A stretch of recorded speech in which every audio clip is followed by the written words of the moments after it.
ਕੁ ਸਾਲਾਂ ਦੀ ਉਮਰ ਸੀ ਤੁਹਾਡੀ ਜਦੋਂ ਤੁਸੀਂ ਪਹਿਲਵਾਨੀ ਦੇ ਵਿੱਚ ਪੂਰੀ ਤਰ੍ਹਾਂ ਆਏ ਆ? 9th 10th ਸੀਗਾ ਜਦੋਂ ਮੈਂ ਚਾਚੀ ਦੇ ਨਾਲ ਜਾਂਦਾ ਸੀ ਉਹਨਾਂ ਦੇ, ਅਤੇ 10th ਤੋਂ ਬਾਅਦ ਮੈਂ ਵੈਸੇ ਪ੍ਰੋਪਰ ਸ਼ੁਰੂ ਕੀਤੀ ਜਿੱਦਾਂ 85 ਦੇ ਵਿੱਚ ਮੈਂ ਸ਼ੁਰੂ ਕੀਤੀ, ਅਤੇ ਉਸ ਤੋਂ ਬਾਅਦ ਪਹਿਲਾਂ ਪੰਜਾਬ ਚੈਂਪੀਅਨ ਬਣਿਆ, ਫਿਰ ਨੈਸ਼ਨਲ ਚੈਂਪੀਅਨ ਬਣਿਆ, ਫਿਰ 87 ਦੇ ਵਿੱਚ ਵਰਲਡ ਚੈਂਪੀਅਨਸ਼ਿਪ ਜਦੋਂ ਹੋਈ ਸੀਗੀ ਜੂਨੀਅਰ ਕੈਨੇਡਾ ਵਿੱਚ, ਉਹਦੇ ਵਿੱਚ ਮੈਂ ਪਹਿਲੀ ਵਾਰ ਪਾਰਟੀਸਪੇਟ ਕੀਤਾ ਅਤੇ ਪਹਿਲੀ ਵਾਰ ਮੇਰਾ ਗੋਲਡ ਮੈਡਲ ਆਇਆ ਜੀ। ਅੱਛਾ ਸਰ, ਕੀ ਚੁਣੌਤੀਆਂ ਰਹੀਆਂ ਨੇ ਪੂਰੀ ਰੈਸਲਿੰਗ ਦੇ ਦੌਰਾਨ? ਕਿਉਂਕਿ ਜਿੰਨੇ ਵੀ ਮੈਚਸ ਤੁਸੀਂ ਜਾ ਕੇ ਖੇਡੇ ਨੇ, ਲਗਾਏ ਨੇ, ਬਹੁਤ ਸਾਰੇ ਸਨਮਾਨ ਮਿਲੇ ਨੇ, ਬਹੁਤ ਸਾਰੇ ਚੈਲੰਜਸ ਵੀ ਹੁੰਦੇ ਨੇ ਜ਼ਿੰਦਗੀ ਦੇ ਵਿੱਚ ਜਿਹੜੇ ਇੱਕ ਖਿਡਾਰੀ ਦੇ ਸਾਹਮਣੇ ਆਉਂਦੇ ਨੇ। ਇਹਦੇ ਵਿੱਚ ਸਭ ਤੋਂ ਵੱਡਾ ਚੈਲੰਜ ਜਿਹੜਾ ਹੁੰਦਾ ਉਹ ਸੱਟਾਂ ਚੋਟਾਂ ਦਾ ਹੁੰਦਾ, ਕਿਉਂਕਿ ਕੋਈ ਵੀ ਗੇਮ ਕਰਦਾ ਆ, ਮੈਂ ਤਾਂ ਕਹਿੰਦਾ ਕੋਈ ਵੀ ਗੇਮ ਕਰਦਾ ਨਾ, ਮੈਂ ਹੁਣੇ ਆ ਕਾਮਨਵੈਲਥ ਗੇਮਸ ਚੱਲ ਰਹੀਆਂ ਅਤੇ ਮੈਂ ਉਹਦੇ ਵਿੱਚ ਹੁਣੇ ਇੱਕ ਵੇਟ ਲਿਫਟਿੰਗ ਦਾ ਮੁਕਾਬਲਾ ਇੱਕ ਦੇਖ ਰਿਹਾ ਸੀ ਮੈਂ, ਅਤੇ ਉਹਦੇ ਵਿੱਚ ਵੀ ਜਿੱਦਾਂ ਫਾਈਨਲ ਦੇ ਵਿੱਚ ਮਤਲਬ 2 ਮਲੇਸ਼ੀਆ ਔਰ ਇੰਡੀਆ ਦਾ ਚੱਲ ਰਿਹਾ ਸੀ, ਉਹਦੇ ਵਿੱਚ ਵੀ ਦੇਖ ਲਓ ਐਂਡ ਮੌਕੇ 'ਤੇ ਉਹ ਫਸਟ ਆ ਰਿਹਾ ਸੀ ਮੇਰਾ ਆਪਣਾ, ਔਰ ਐਂਡ ਮੌਕੇ 'ਤੇ ਉਹਦੇ ਕੂਣੀ 'ਤੇ ਸੱਟ ਲੱਗ ਗਈ ਅਤੇ ਉਹ ਲਿਫਟ ਲੈਣ ਚੱਕ ਨਹੀਂ ਸਕਿਆ, ਉਹ ਸਿੰਪਲ ਹੋ ਗਿਆ। ਅੱਜ ਕੱਲ੍ਹ ਦਾ ਜਿਹੜਾ ਜ਼ਮਾਨਾ ਹੈ, ਅੱਜ ਕੱਲ੍ਹ ਵੈਸੇ ਵੀ ਜਿਹੜਾ ਕੰਪਿਊਟਰ ਯੁੱਗ ਆ, ਬੱਚੇ ਮਿਹਨਤ ਕਰਦੇ ਹੀ ਨਹੀਂ ਆ, ਕੰਪਿਊਟਰ 'ਤੇ ਬਹਿ ਜਾਂਦੇ ਆ, ਜਾਂ ਪੜ੍ਹਾਈ ਇੰਨੀ ਅੱਜ ਕੱਲ੍ਹ ਕਰਨੀ ਪੈਂਦੀ ਆ ਕਿ ਬੱਚੇ ਨੂੰ ਟਾਈਮ ਨਹੀਂ ਮਿਲਦਾ, ਅਤੇ ਜਦੋਂ ਟਾਈਮ ਨਹੀਂ ਮਿਲਦਾ ਤਾਂ ਬੱਚਾ ਗਰਾਊਂਡ 'ਚ ਨਹੀਂ ਰਹੂ, ਬਾਹਰ ਨਹੀਂ ਨਿਕਲੂਗਾ, ਕੋਈ ਕਰੂਗਾ ਨਹੀਂ, ਤਾਂ ਉਹ ਵੈਸੇ ਹੀ ਸਰੀਰ ਕਮਜ਼ੋਰ ਹੋ ਜਾਂਦੇ ਆ। ਮੈਂ ਤਾਂ ਸੱਟਾਂ ਨਾਲ ਲੜਦਾ ਰਿਹਾ ਜੀ, ਮੇਰੇ ਇੰਨੀਆਂ ਕੁ ਲੱਗੀਆਂ, ਪਰ ਮੈਂ ਸੱਟਾਂ ਦੇ ਲੱਗਣ ਦੇ ਬਾਵਜੂਦ ਵੀ ਇੰਨੀ ਕਾਮਯਾਬੀ ਕੀਤੀ ਆ, ਉਹ ਮਹਾਂਪੁਰਖਾਂ ਦੀ ਕਿਰਪਾ ਸੀਗੀ, ਉਹਨਾਂ ਦਾ ਆਸ਼ੀਰਵਾਦ ਸੀ, ਉਹਨਾਂ ਦਾ ਹੱਥ ਸੀਗਾ ਕਿ ਮੈਂ ਸੱਟਾਂ ਲੱਗਣ ਦੇ ਬਾਵਜੂਦ ਵੀ ਇਸ ਮੁਕਾਮ 'ਤੇ ਪਹੁੰਚਿਆ, ਅਤੇ ਮੈਂ ਪਰਮਾਤਮਾ ਦਾ ਬੜਾ ਅਤੇ ਉੱਥੇ ਜਿੱਦਾਂ ਮਹਾਂਪੁਰਖ ਬਾਬਾ ਦੀਪ ਸਿੰਘ ਜੀ ਹੋਏ ਸ਼ਹੀਦ, ਉਹ ਅਸੀਂ ਸੋਚਦੇ, ਮੇਰੇ ਪਿਤਾ ਜੀ ਵੀ ਜਾਂ ਮੇਰੇ ਚਾਚਾ ਜੀ ਵੀ ਦੱਸਦੇ ਹੁੰਦੇ ਵੀ ਜਦੋਂ ਉਹ ਦੇਖੋ ਸਿਰ ਤਲੀ 'ਤੇ ਧਰ ਕੇ ਲੜ ਸਕਦੇ ਆ, ਅਤੇ ਅਸੀਂ ਜੇ ਮਾੜੀ ਮੋਟੀ ਚੋਟ ਲੱਗ ਸਕਦੀ ਅਸੀਂ ਕਿਉਂ ਨਹੀਂ ਆਪਾਂ ਕਰ ਸਕਦੇ। ਜਦੋਂ ਅਸੀਂ ਆਪਣੀ ਫੀਲਡ ਨੂੰ ਥੋੜ੍ਹੀ ਦੇਰ ਲਈ ਛੱਡ ਦਿੰਦੇ ਹਾਂ, ਅਸੀਂ ਨੈਗੇਟਿਵਿਟੀ 'ਚ ਚਲੇ ਜਾਂਦੇ ਹਾਂ। ਤੁਹਾਡੇ ਨਾਲ ਇਸ ਤਰ੍ਹਾਂ ਹੋਇਆ ਜਦੋਂ ਤੁਹਾਨੂੰ ਗੈਪ ਪਿਆ? ਕਿਸ ਤਰ੍ਹਾਂ ਦੇ ਖਿਆਲ ਰਹੇ ਉਸ ਵੇਲੇ, ਔਰ ਕਿਸ ਤਰ੍ਹਾਂ ਦੁਬਾਰਾ ਆਪਣੇ ਆਪ ਨੂੰ ਉਸੇ એનર્ਜੀ ਦੇ ਨਾਲ ਤੁਸੀਂ ਆਪਣੀ ਫੀਲਡ ਵਿੱਚ ਲੈ ਕੇ ਆਏ? ਜੋ ਲੱਗ ਜਾਂਦਾ ਹੈ, ਉਦੋਂ ਮੇਰੇ ਹਫ਼ਤੇ ਬਾਅਦ ਮੇਰੇ ਸੱਟ ਲੱਗ ਗਈ, ਅਤੇ ਉਹ ਜਿਹੜਾ ਮੇਰਾ 4-5 ਸਾਲ ਦਾ ਮੇਰਾ ਪੀਰੀਅਡ ਸੀਗਾ, ਉਹ ਮੈਨੂੰ ਜਿਹੜਾ ਹੈ ਨਾ ਮੇਰਾ ਸਭ ਤੋਂ ਪੀਕ, ਮਤਲਬ ਮੈਂ ਉਸ ਟਾਈਮ ਇੰਡੀਆ ਟੀਮ ਦੇ ਵਿੱਚ ਸੀਗਾ, ਉਸ ਵੇਲੇ ਏਸ਼ੀਅਨ ਗੇਮਸ ਆਪਣੀ ਓਲੰਪਿਕ ਵੀ ਹੋਈ, ਮੈਂ ਉਹ ਆਪਣੀ ਇੰਡੀਆ 'ਚ ਨੰਬਰ 1 ਸੀਗਾ, ਮੈਂ ਕਾਮਨਵੈਲਥ ਏਸ਼ੀਅਨ ਗੇਮਸ ਵੀ ਖੇਡਦਾ ਸੀ, ਜਿੱਥੇ ਵੀ ਹੋ ਸਕਦਾ ਮੈਡਲ ਲੈ ਸਕਦਾ ਸੀ, ਓਲੰਪਿਕ ਮੈਂ ਖੇਡਣੀ ਸੀ, ਓਲੰਪੀਅਨ ਬਣਦਾ, ਔਰ ਬੜੇ ਵੱਡੇ ਟੂਰਨਾਮੈਂਟ ਸੀ, ਪਰ ਉਹ ਮੇਰਾ 4-5 ਸਾਲ ਦਾ ਮੈਨੂੰ ਮਤਲਬ ਦਿਨ ਰਾਤ ਨੀਂਦ ਨਹੀਂ ਆਉਂਦੀ, ਮੈਂ ਕਦੋਂ ਠੀਕ ਹੋਵਾਂ ਔਰ ਦੁਬਾਰਾ ਮੈਂ ਆਪਣੇ ਫਿਰ ਉਹ ਚੀਜ਼ਾਂ ਪ੍ਰਾਪਤ ਕਰਾਂ। ਫਿਰ 4 ਸਾਲ ਤੋਂ ਬਾਅਦ ਫਿਰ ਦੁਬਾਰਾ ਜਿੱਦਾਂ ਮੈਂ ਛੱਡਿਆ ਨਹੀਂ, ਕਿਉਂਕਿ ਜਿੰਨਾ ਚਿਰ ਮੈਂ ਡਾਕਟਰ ਬਹੁਤ ਡਰਾਉਂਦੇ ਸੀ, ਤੁਹਾਡੇ ਲੱਤਾਂ ਸੁੰਨ ਹੋ ਜਾਣਗੀਆਂ, ਐਂ ਕਰੋ ਨਾ ਕਰੋ, ਪਰ ਮਨ ਨਹੀਂ ਮੰਨਦਾ ਵੀ ਨਹੀਂ। ਇਹ ਉਹੀ ਗੱਲ ਹੈ ਨਾ ਵੀ ਜਦੋਂ ਖੂਨ 'ਚ ਮੈਂ ਚਾਚਾ ਜੀ ਨੂੰ ਲੜਦਾ ਦੇਖਦਾ ਸੀ, ਉਹਨਾਂ ਦੀ ਸੱਟਾਂ ਜਦੋਂ ਲੱਗਦੀਆਂ ਤਾਂ ਉਹਨਾਂ ਨਾਲ ਦੇਖਦਾ ਵੀ ਇਹ ਇੰਨੀਆਂ ਸੱਟਾਂ ਲੱਗੀਆਂ ਲੜਦੇ ਅਤੇ ਅਸੀਂ ਕਿਉਂ ਨਹੀਂ ਕਰ ਸਕਦੇ, ਪਰ ਉਹ ਫਿਰ ਦੁਬਾਰਾ ਉਹੀ ਚੀਜ਼ਾਂ ਦੇਖ ਕੇ ਮੈਨੂੰ, ਅਤੇ ਮੈਂ ਦੁਬਾਰਾ ਫਿਰ 99 ਦੇ ਵਿੱਚ ਫਿਰ ਦੁਬਾਰਾ ਨੈਸ਼ਨਲ ਗੇਮ ਦੇ ਵਿੱਚ ਮੈਡਲ ਲਿਆ।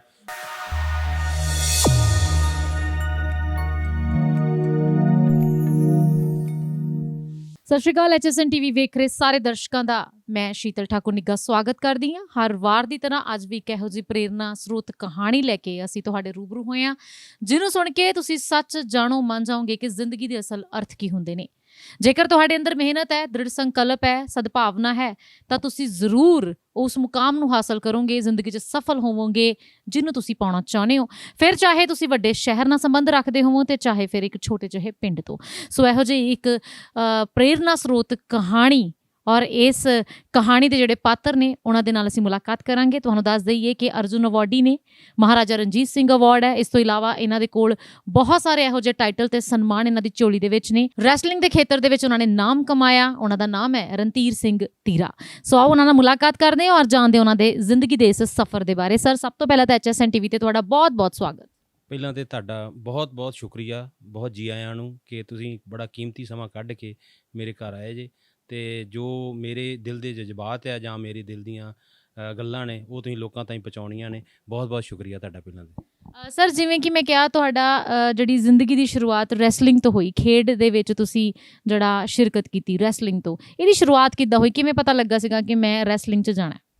ਸ਼ੁਰੂਆਤ ਇੱਦਾਂ ਹੋਈ ਕਿ ਮੇਰਾ ਜਿਹੜਾ ਪਰਿਵਾਰ ਆ, ਜਿਹੜਾ ਸਾਰਾ ਹੀ ਪਹਿਲਵਾਨੀ ਨਾਲ ਰਿਲੇਟਡ ਆ। ਪਹਿਲਵਾਨੀ ਸਾਡੇ ਪਰਿਵਾਰ ਦੇ ਵਿੱਚ ਮੇਰੇ ਦਾਦਾ ਜੀ, ਮੇਰੇ ਪਿਤਾ ਜੀ, ਮੇਰੇ ਸਾਰੇ ਚਾਚਾ ਜੀ, ਜਿੰਨੇ ਵੀ ਆ ਸਾਰੇ ਮੇਰੇ 5 ਭਰਾ ਆ, ਮੇਰੇ ਡੈਡੀ, ਉਹ ਸਾਰਿਆਂ ਨੇ ਹੀ ਪਹਿਲਵਾਨੀ ਕੀਤੀ ਆ, ਔਰ ਉਹਨਾਂ ਦੀ ਮਤਲਬ ਪੈਰਾਂ ਦੇ ਪਿੱਛੇ ਚੱਲਦਾ ਜਿੱਦਾਂ ਮੈਂ ਵੀ ਕਿਉਂਕਿ ਕਹਿੰਦੇ ਨੇ ਘਰ ਦੇ ਵਿੱਚੋਂ ਜਦੋਂ ਸਭ ਕੁਝ ਮਿਲਦਾ ਆ ਨਾ, ਜੋ ਦੇਖਦਾ ਹੈ ਬੱਚਾ, ਜਾਂ ਦੇਖੋ ਤੁਸੀਂ ਸਾਰਾ ਦਿਨ ਮੈਚ ਆਪਾਂ ਕ੍ਰਿਕਟ ਤੇ ਦੇਖਦੇ ਹਾਂ, ਤੇ ਉਹ ਬੱਚਾ ਸਾਰਾ ਇਹੀ ਆਪਣਾ ਬੈਟ ਲੈ ਕੇ ਬਾਹਰ ਚਲ ਜਾਂਦਾ ਵੀ ਮੈਂ ਕ੍ਰਿਕਟ ਖੇਡਣੀ ਆ।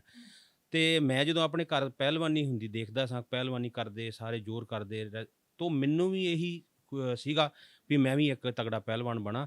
ਔਰ ਜਿੱਦਾਂ ਮੇਰੇ ਚਾਚਾ ਜੀ ਪਦਮ ਸ਼੍ਰੀ ਕਰਤਾਰ ਸਿੰਘ, ਔਰ ਉਹਨਾਂ ਤੋਂ ਛੋਟੇ ਸਰਵਣ ਸਿੰਘ, ਉਹ ਵੀ ਕਾਮਨਵੈਲਥ ਦੇ ਮੈਡਲਿਸਟ ਆ, ਭਾਰਤ ਕੇਸਰੀ, ਹਿੰਦ ਕੇਸਰੀ ਆ। ਮੈਂ ਉਹਨਾਂ ਨੂੰ ਜਦੋਂ ਦੇਖਦਾ ਸੀਗਾ, ਜਦੋਂ ਜਿੱਤ ਕੇ ਆਉਂਦੇ ਸੀਗੇ, ਤੇ ਬੜੇ ਢੋਲ ਢਮੱਕਿਆਂ ਨਾਲ ਉਹਨਾਂ ਦਾ ਆਓ ਭਗਤ ਹੁੰਦਾ ਸੀਗਾ, ਸਵਾਗਤ ਹੁੰਦਾ ਸੀਗਾ, ਤੇ ਮੈਂ ਜਦੋਂ ਚੀਜ਼ ਦੇਖਦਾ ਸੀ ਤਾਂ ਮੇਰੇ ਵੀ ਮਨ ਦੇ ਵਿੱਚ ਅੰਦਰ ਉਤਸੁਕਤਾ ਸੀਗੀ ਵੀ ਮੈਂ ਵੀ ਇੱਦਾਂ ਦਾ ਪਹਿਲਵਾਨ ਬਣਾ, ਔਰ ਆਪਣੇ ਦੇਸ਼ ਦਾ, ਆਪਣੇ ਪੰਜਾਬ ਦਾ, ਆਪਣੇ ਪਰਿਵਾਰ ਦਾ ਨਾਂ ਰੋਸ਼ਨ ਕਰਾਂ। ਛੋਟੇ ਹੁੰਦਿਆਂ ਜਿੱਦਾਂ ਮੈਂ ਇੰਨਾ ਸਿਹਤਮੰਦ ਨਹੀਂ ਸੀਗਾ, ਕਿਉਂਕਿ ਮੈਂ ਬਹੁਤ ਕਮਜ਼ੋਰ ਸੀਗਾ, ਤੇ ਮੈਨੂੰ ਕੋਈ ਕਹਿੰਦਾ ਵੀ ਨਹੀਂ ਸੀ ਕਿ ਪਹਿਲਵਾਨ ਬਣੂਗਾ। ਤੇ ਜਦੋਂ ਚਾਚਾ ਜੀ ਹੁਣੀ ਪਹਿਲਵਾਨੀ ਕਰਦੇ ਸੀਗੇ, ਤੇ ਇਹਨਾਂ ਦਾ ਜਦੋਂ ਕੈਂਪ ਲੱਗਣੇ ਤੇ ਮੈਨੂੰ ਨਾਲ ਲੈ ਜਾਂਦੇ ਸੀਗੇ। ਤੇ ਜਦੋਂ ਮੈਂ ਘਰ 'ਚ ਕੰਮ, ਕਿਉਂਕਿ ਮੈਂ ਵੱਡਾ ਸੀ ਸਾਰਿਆਂ ਤੋਂ ਉਦੋਂ, ਬਾਕੀ ਪਰਿਵਾਰ 'ਚੋਂ ਜਿੱਦਾਂ ਮੇਰੇ ਦੂਸਰੀ ਪੀੜ੍ਹੀ ਤੋਂ, ਤੇ ਮੈਂ ਜਦੋਂ ਕੰਮ ਘਰ ਸਾਰੇ ਪਿਤਾ ਜੀ ਨਾਲ ਸਾਰਿਆਂ ਨੂੰ ਕੰਮ ਕਰਾਉਂਦਾ ਸੀਗਾ, ਤੇ ਮੈਂ ਜਦੋਂ ਆਉਣਾ, ਚਾਚਾ ਜੀ ਨੇ ਵੀ 2 ਮਹੀਨੇ ਸਾਡੇ ਪਟਿਆਲੇ ਕੈਂਪ ਲੱਗੇ ਤੇ ਨਾਲ ਲੈ ਜਾਂਦੇ ਇਹਨੂੰ। ਤੇ ਡੈਡੀ ਹੁਣੀ ਕਹਿੰਦੇ ਵੀ ਇਹ ਕੰਮ ਬਹੁਤ ਕਰਾਉਂਦਾ, ਤੇ ਤੁਸੀਂ ਇਹਨੂੰ ਰਹਿਣ ਦਿਓ ਇੱਥੇ, ਇਹਨੇ ਕਿਹੜੀ ਭਲਵਾਨੀ। ਉਹ ਕਹਿੰਦੇ ਕੋਈ ਨਹੀਂ, ਖਾਊ ਪੀਊਗਾ, ਕੋਈ ਤਗੜਾ ਹੋ ਜਾਊਗਾ, ਕੋਈ ਗੱਲ ਨਹੀਂ, 2 ਮਹੀਨੇ ਨਾਲੇ ਸਾਨੂੰ ਵੀ ਸੌਖ ਹੋ ਜਾਂਦਾ ਵਾ, ਕਿਉਂਕਿ ਦੁੱਧ ਲਿਆਉਣਾ, ਬਦਾਮ ਰਗੜਨੇ, ਤੇ ਰੋਟੀ ਪਾਣੀ, ਤੇ ਕਿਉਂਕਿ ਉੱਥੇ ਕੈਂਪ ਦੇ ਵਿੱਚ ਸਾਰਾ ਮਿਲਦਾ ਸੀ ਬਣਿਆ ਬਣਾਇਆ। ਤੇ ਉਹ ਪਹਿਲਵਾਨਾਂ ਦੀ ਡਾਈਟ ਦੇ ਅਕੋਰਡਿੰਗ ਜਿਹੜਾ ਖਾਣ ਪੀਣ ਸੀਗਾ ਉਹ ਮਿਲਦਾ ਸੀ, ਤੇ ਓਬਵੀਅਸਲੀ ਤੁਹਾਡੀ ਸਿਹਤ ਜਿਹੜੀ ਹੈ, ਜਿਹੜੀ ਤੁਸੀਂ ਕਿਹਾ ਕਿ ਪਹਿਲਾਂ ਕਮਜ਼ੋਰ ਸੀਗੇ, ਫਿਰ ਉਹ ਤਾਂ ਬਣ ਹੀ ਜਾਣੀ ਸੀ। ਤੇ ਇਸ ਕਰਕੇ ਮੈਨੂੰ ਕਹਿੰਦੇ ਵੀ ਇਹ ਦੁੱਧ ਲੈ ਆਊਗਾ, ਬਦਾਮ ਰਗੜ ਦੂ ਸਾਡੇ, ਸਾਨੂੰ ਸੁੱਖ ਹੋ ਜਾਊਗਾ, ਤੇ ਨਾਲੇ ਥੋੜਾ ਖਾਊ ਪੀਊਗਾ, ਤਗੜਾ ਹੋਊਗਾ, ਤੇ ਫਿਰ ਇਹਦੇ ਬਾਰੇ ਵੀ ਸੋਚਾਂਗੇ ਵੀ ਪਹਿਲਵਾਨੀ ਕਰਾਵਾਂਗੇ ਇਹਨੂੰ ਵੀ।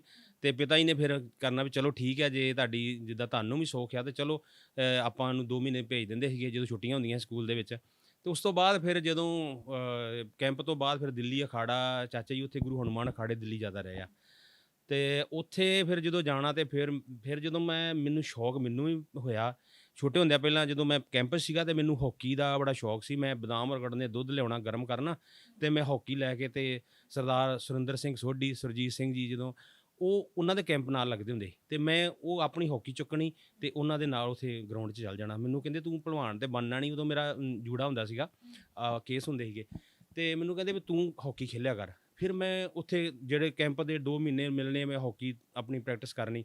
ਪਰ ਜਦੋਂ ਕਹਿੰਦੇ ਨਾ ਫਿਰ ਉਹੀ ਪਹਿਲਵਾਨ ਜਦੋਂ ਅਖਾੜੇ 'ਚ ਚੱਲ ਜਾਣਾ, ਤੇ ਉੱਥੇ ਫਿਰ ਸਿਰਫ ਪਹਿਲਵਾਨਾਂ ਨੂੰ ਦੇਖਣਾ, ਤੇ ਪਹਿਲਵਾਨੀ ਦਾ ਫਿਰ ਦਿੱਲੀ ਅਖਾੜੇ ਚੱਲ ਜਾਣਾ। ਉੱਥੇ ਦਿੱਲੀ ਅਖਾੜੇ ਦੇ ਵਿੱਚ ਫਿਰ ਪਹਿਲਵਾਨੀ, ਤੁਹਾਨੂੰ ਪਤਾ ਮਿੱਟੀ ਦੇ ਵਿੱਚ ਜ਼ੋਰ ਕਰਨੇ ਆ, ਤੇ ਫਿਰ ਕੇਸਾਂ ਦੀ ਵੀ ਉੱਥੇ ਜ਼ਿਆਦਾ ਸੰਭਾਲ ਕਰਨੀ ਪੈਂਦੀ ਸੀਗੀ।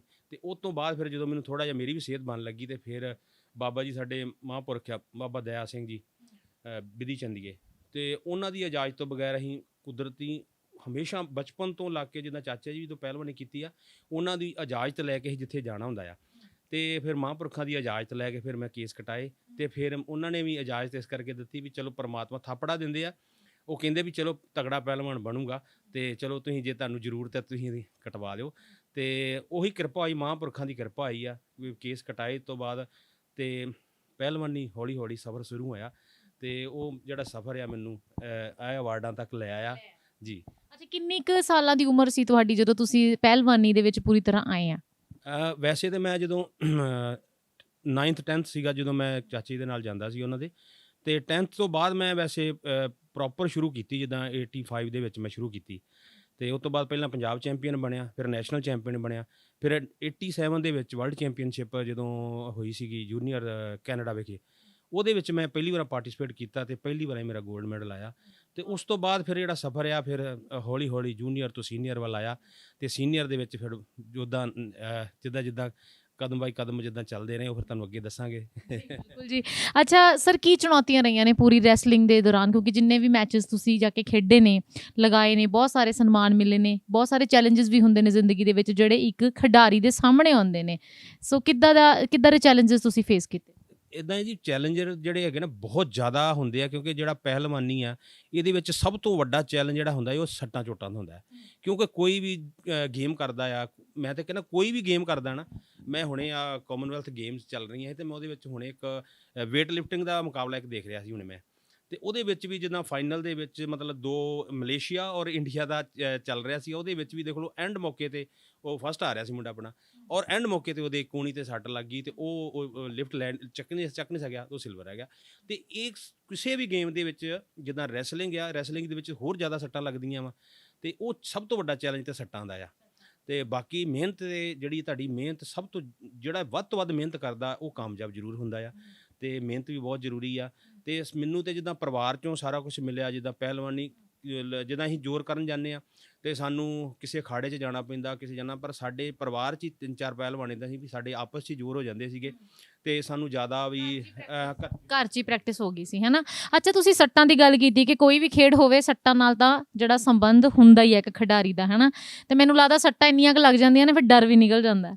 ਪਰ ਜਦੋਂ ਮਾਤਾ ਪਿਤਾ ਦੀ ਗੱਲ ਕਰਦੇ ਹਾਂ, ਜਦੋਂ ਉਹਨਾਂ ਨੇ ਆਪਣੇ ਬੱਚੇ ਨੂੰ ਖੇਡਾਂ 'ਚ ਪਾਉਣਾ ਹੁੰਦਾ, ਅੱਜ ਕੱਲ੍ਹ ਦੀ ਜੋ ਸੋਚ ਹੈ, ਬਹੁਤ ਸਾਰੇ ਮੈਂ ਮਾਤਾ ਪਿਤਾ ਇੱਦਾਂ ਦੇਖਿਓ ਕਹਿੰਦੇ ਨਹੀਂ ਅਸੀਂ ਨਹੀਂ ਖੇਡਾਂ 'ਚ ਪਾਉਣਾ, ਸੱਟਾਂ ਲੱਗ ਜੂਗੀਆਂ ਜਾਂ ਇਹਦੇ ਨਾਲ ਕੋਈ ਘਟਨਾ ਨਾ ਹੋ ਜਾਵੇ, ਕੋਈ ਹਾਦਸਾ ਨਾ ਵਾਪਰ ਜਾਏ, ਹੈ ਨਾ, ਕੋਈ ਲੱਤ ਬਾਂਹ ਦੇ ਉੱਤੇ ਜ਼ਿਆਦਾ ਕੁਛ ਇਫੈਕਟ ਨਾ ਹੋ ਜਾਏ। ਇਸ ਤਰ੍ਹਾਂ ਦੇ ਡਰ ਤੋਂ ਬਹੁਤ ਸਾਰੇ ਮਾਤਾ ਪਿਤਾ ਆਪਣੇ ਬੱਚਿਆਂ ਨੂੰ ਖੇਡਾਂ 'ਚ ਨਹੀਂ ਪਾਉਂਦੇ, ਖਾਸ ਕਰਕੇ ਰੈਸਲਿੰਗ ਦੇ ਵਿੱਚ।